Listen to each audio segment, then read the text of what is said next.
Il termine fantasma ha il significato di apparizione e solo con il tempo il suo significato si è ristretto a indicare l'apparizione di un defunto. Il fantasma è una figura ricorrente nella tradizione popolare letteraria, praticamente di tutte le civiltà. Il fantasma è un tipico personaggio della letteratura fantastica e dell'orrore. Un esempio celebre si trova nell'Amleto di William Shakespeare.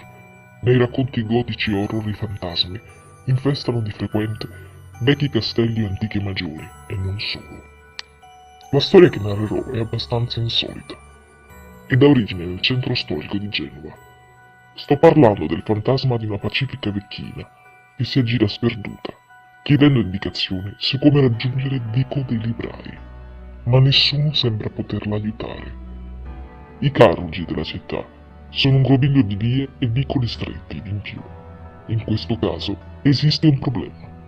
La via che cerca l'anziana signora non esiste più dalla seconda guerra mondiale, momento in cui è stata bombardata la zona nella quale si trovava.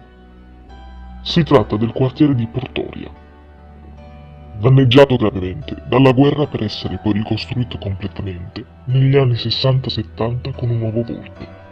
Ella cerca la sua casa e il vicolo chiedendo ai passanti. Un fantasma, dunque, sembra apparire intorno alla fine dell'anno. Alcuni dicono ogni 5 anni.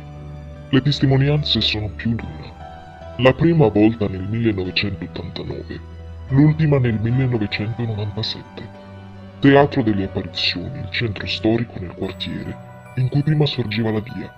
Sembra che sia apparso lo stesso giorno più persone. Una signora racconta di essersi fermata vicino ad un'anziana signora che sembrava chiedere l'elemosina, forse per gli abiti fuori moda, quando invece scopre che voleva solo parlare. La vecchina chiede come raggiungere via dei librai, mentre la passante si accinge a rispondere, un'amica le domanda perché stesse parlando da sola. La vecchina si sia rifugiata in un bar per un latte caldo e gli abbia lasciato testimonianze ben più tangibili, come un borsellino delle monete. Le monete sono coniate nel 1940. Il borsellino contiene anche un'immagine sacra e una chiave. La cameriera del bar, testimone del fatto, dice di essere corsa dietro la signora per ridarle i suoi averi e di non essere riuscita più a scorgerla. Insieme alla ragazza, anche un'altra lavorante del locale dice di aver visto l'anziana signora. Altro episodio riguarda un mendicante che ha ricevuto come elemosina una banconota da 100 lire coniata nel 1940 da una vecchina poi sparita nel nulla e che corrispondeva perfettamente alle altre descrizioni. La strana storia pone al centro via dei librai, una viuzza con 3 porte di abitazione dalla quale si accedeva alla piazzetta dei librai. Il suo nome è testimonianza della vecchia struttura di Genova, quando chiusa fra le mura, per ogni contrada, le diverse arti praticate all'interno della città davano il nome al quartiere e alle vie in cui venivano esercitate. Un ricordo di una Genova che non esiste più ormai.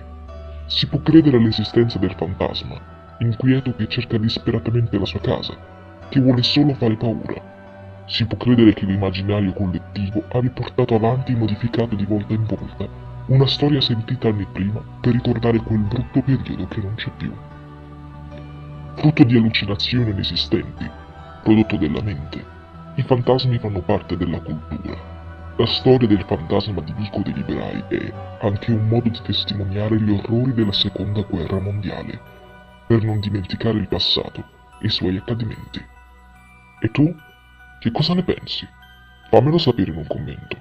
Se ti è piaciuto il video iscriviti al mio canale, lascia like o condividilo con i tuoi amici. Appuntamento al prossimo video di Paranormal Kids.